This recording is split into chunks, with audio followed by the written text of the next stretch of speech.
Welcome to Regular Talk. I got a special guest in the building. This man right here, man, I can't say enough about. This is one of the guys that we all kind of looked up to in my generation. Stand-up guy, always stood on his word, heart like a lion, always showed up when it was time to show up.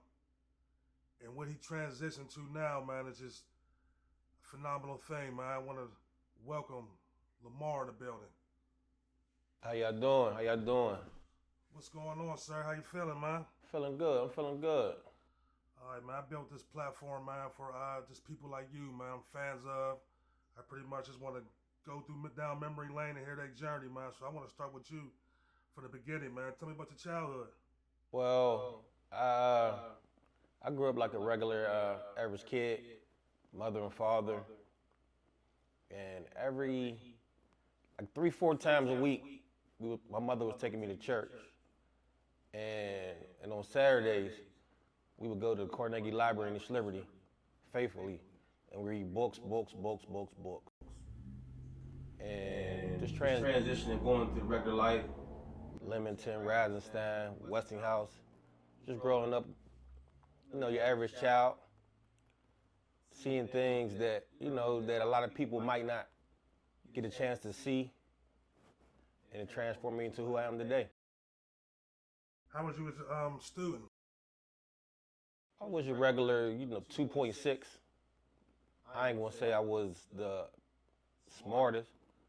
I ain't gonna say I was the not smartest, but I was in the building. But if I'd applied myself a little bit harder, easily could have got honor roll, easily.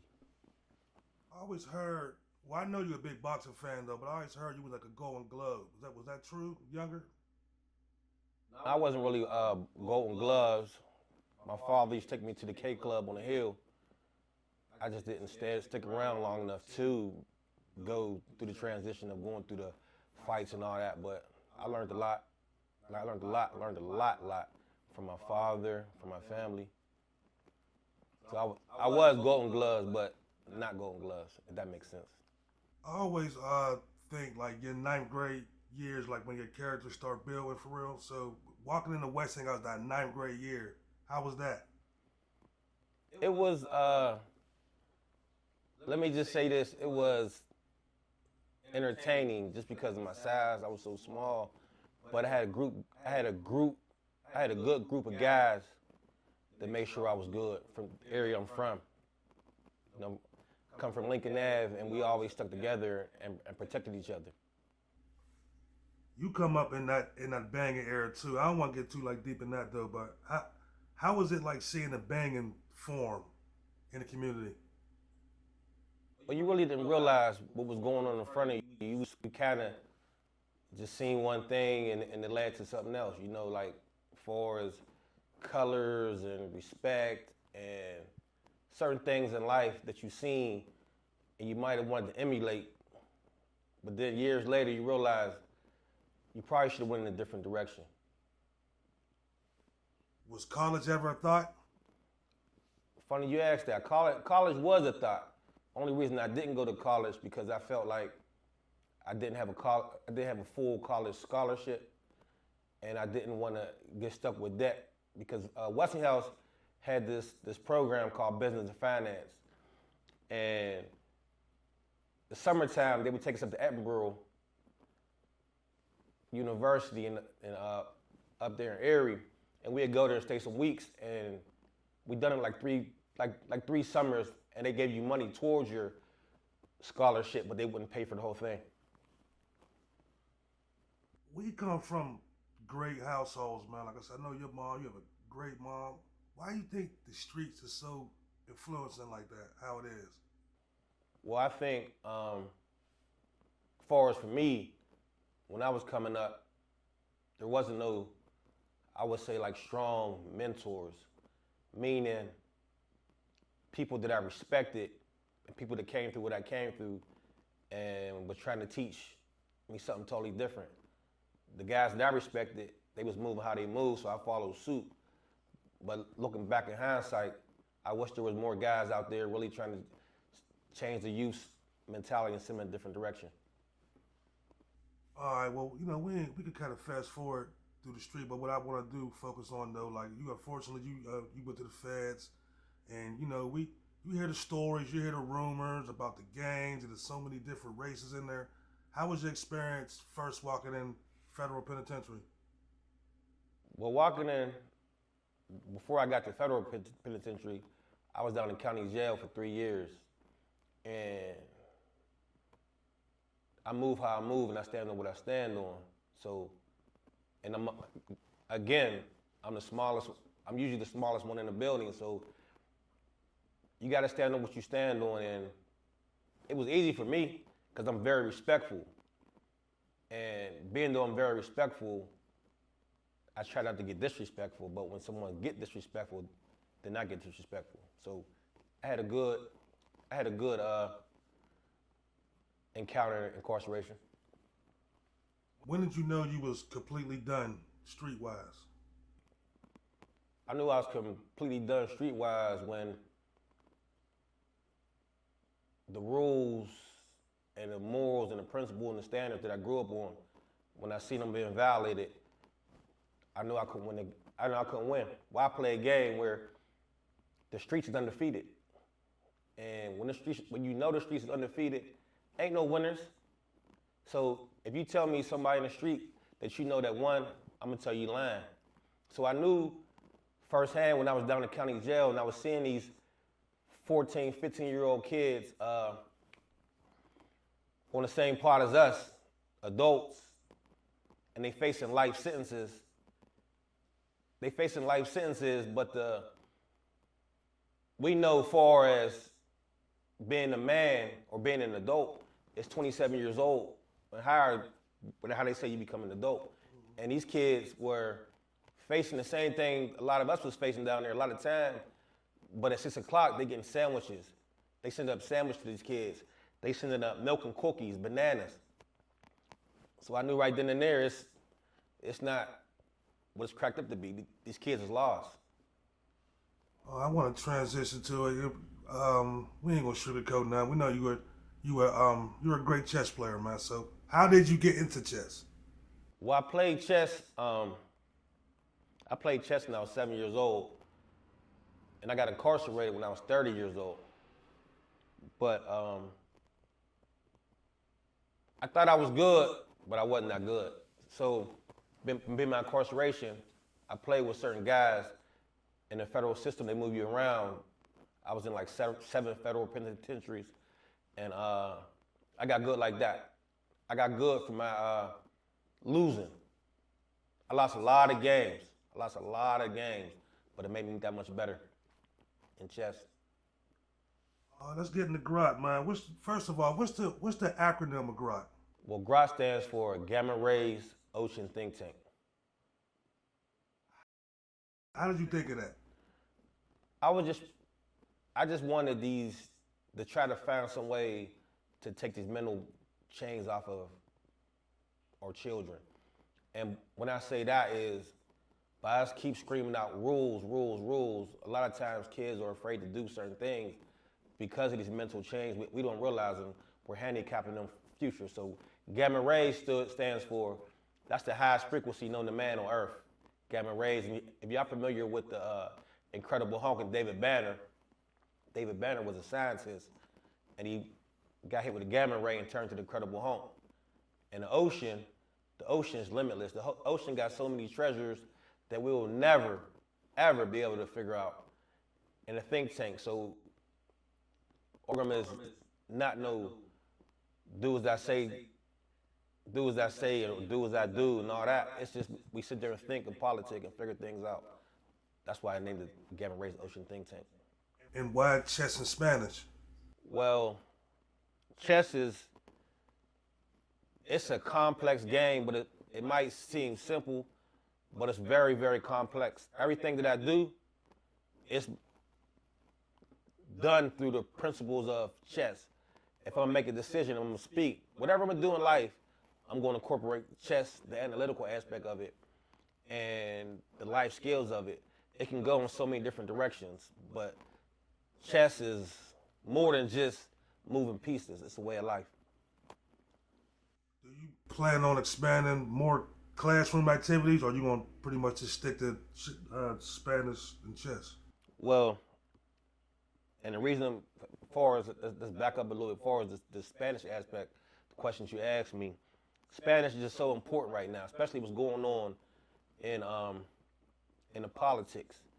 The Latino community, they just like us, and they are brothers, and they're here. So why not be able to speak to them and do things like that, make them feel comfortable? Because the biggest disconnect between Spanish and English-speaking people is the language. But yeah, down the road, yeah, I will incorporate different programs. The bigger we get, the longer our reach get. All right, y'all involved in so much, man. I didn't like the programs or taking the kids on trips or rather going to board meetings, but I knew Grok was different when y'all did the Thanksgiving dinner for the community. So like, how did that come about? Who planned it? How'd you create it? Talk about that. That was phenomenal, man. Well, I'm gonna just say this: my wife, Michelle Thomas, she's an intricate part of the program. Like she sits around politics. She gives us ideas. So she was just like, man, more you gotta do something. You gotta do something for the community, you know. And being though that's where I'm from and that's where my heart's at. She just got the team together, her family, her friends. Everybody just came through as one, getting donations. Like we was getting blessed. 30 turkeys here and just a whole conglomerate. Right? Everybody stood up and said, you know what? We backing your play. Let's get it. And he made it happen.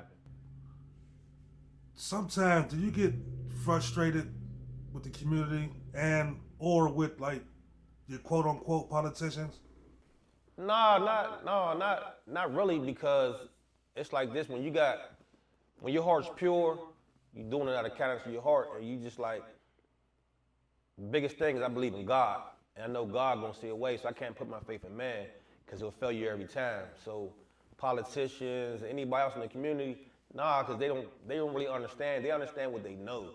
So they understand the big organizations. Oh, certain big organizations that everybody know, or certain groups of people, being though we grassroots with it, even though I'm on the books doing this for 3 years, off the books I've been doing it for 30. So I always been able to stand on my own. And I kind of like it because we ain't following no blueprint. We making our own rules. We going as we go. Ain't nobody saying, here Lamar, here y'all people at Grok, do it like this. Nah.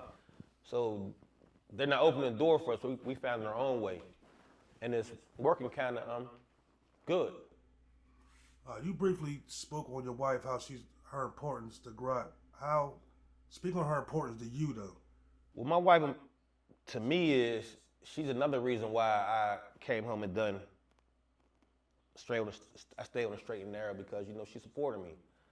She ain't worrying about a name, a nickname. She ain't worrying about that. She's worrying about you as a person. So she held me accountable.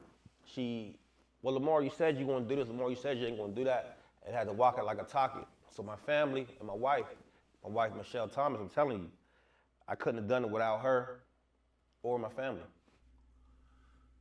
With our just street backgrounds, you know, how's it speaking that you're going to these programs and these places? How's it speaking in front of people? It's an art, I should say that. The more you do it, the better you get. So you can get somebody that's speaking in front of you and they sound like a reverend. But most of the time, it's by practice and rehearsing, you know. And to the point one day, I'll probably get there, but right now I'm just getting better as I go. Do you consider yourself a mentor? I definitely consider myself a mentor, and I consider myself one of the greatest mentors because of who I'm mentoring. What they try to learn, I'm trying to forget, and not taking nothing away from nobody that went to college or that grew up in a certain area and stayed in the house. I was out there walking the streets, you know, amongst the lion and wolves, and amongst the doctors and all type of classes of people I've been walking with, and I got a nice story to share with these kids, with these youth. So I think I'm an excellent mentor. I got this segment I'm just starting, man, and who better to start it with you, man? It's called Random Questions, man. So I basically want to ask about the community. How did our community get like this? Like even from when we didn't need the police to come around and police us. The whole, like I said, I remember, like I'm saying off the camera, I remember going to the Harambe and you didn't need police down there. Everybody policed each other. So how did our community actually get like this? I think it's. I mean, it's clearly evident. With it's by design. We think it's happening, but it's by design. What they do is get the strong men off the streets, the authorities, whoever they are. They find a way to trick these strong men off the streets. You can go to Malcolms, you can go to Marcus Garvey, you can go like down the Martins, you can go down the history of strong leaders.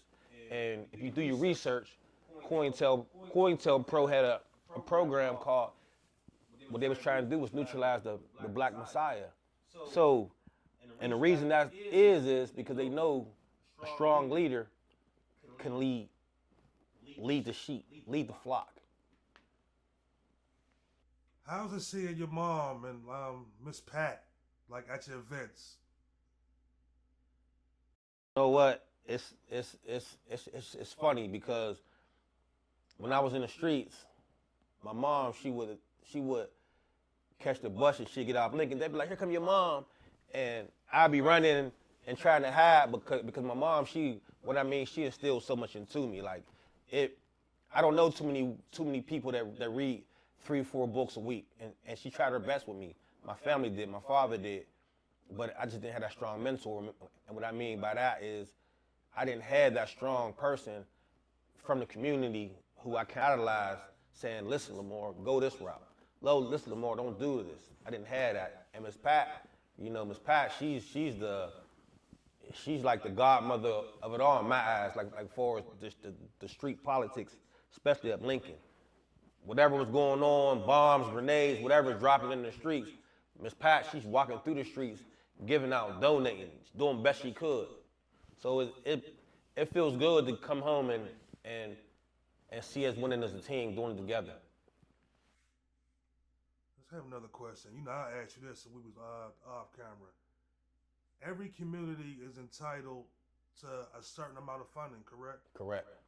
So why don't the people that give the funding come right down to the community leaders? Like, why don't they go to Miss Pat or a Miss Ishra or a Dat on the hill? Like, why don't they go straight to the people of the community? Why they go to the ones who don't have no type of correlation with the community? Well, my thing is, and that's why I'm moving. Grot's moving in the direction where we're going to be able to answer some type of questions. But in my opinion, what's going on is this is all they know. There's seriously probably 1,000 organizations in Pittsburgh alone, and certain people know how to stand out as far as the spotlight shined on them, so they figuring they're doing the right thing with the funding, and nobody really knows what's going on with the funding because they're not really checking to see what's being done with that money. So they bypassed the ones out there doing the work, doing the footwork out there because that's what it is. And it's one thing I want to say about that, right? You got all these organizations, they trying to get rich off of these corporate dollars and these funds, but think about back to history, from the Tupacs, from the Bob Marleys, all the strong men, they weren't rich. They was fighting the cause, fighting a good fight, but they weren't rich. So why is it to this day everybody's trying to get rich off it? No, just help the people. Well, how do we break that gap with us and with them, the funders? Like, how do we get a better communication with them? Like someone told me years ago, this kid continue doing the work. You continue doing the work, authentic work, they're going to recognize. They ain't got no choice but to recognize.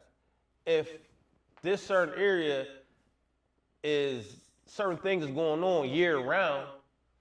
There is no way they can't recognize it. You plan on getting a building for Grot? That's the plan. But right now, Grot is like it moves in so many different directions. A building right now might not be the best avenue right now for us, you know. But this is what I want. This is what I want to say about that question right there. It's a misconception about Grot, and I want to speak about it right now. Certain people think that, oh, Grot is only a program done once a week at Post and Rec from 6 p.m. to 8 p.m. Nah, Grot is a way of life. Real live mentor. Phone ring, you can call this number up right now and with your kid, 412-954-7169. And you can call right now and have your kid talk to me, and I'll mentor them, and I'm rocking with them. So it's not just a once a week type program. Would you ever get into politics? That's one of the reasons why I'm doing Grot. We need to raise young men to be politicians, young women to be politicians. You know why? Because certain people like me, there's certain people that got felonies. So there's certain things that I can do and I can't do for the political field. But we raise these kids up to know their worth and to make power moves. They can change these laws and be a bright future. What's the ultimate goal? The ultimate goal for me, ultimate goal for Grot. Both. Well, the ultimate goal for me is to be a great father, be a great leader, be a great husband, be a great person, continue being great. And for Grot is to be in multiple states, go international with the program we got, because we gotta it's just copywritten. I mean, it just can't be denied. You get to certain people from neighborhoods that's respected. You get to certain strong men and strong women and make it happen. This can go on for generations to come. My brother, I want to say I appreciate you pulling up on me, man. I love where y'all going, man. I love your family. I love to see the elevation, everything you got going on, man. I look forward to seeing what you got going on in the future. I'm always here for you, man. And much love, man. I appreciate you pulling up on me, man. All right, man. Thanks, man. I appreciate you for allowing me to use this platform to push the agenda of Grot.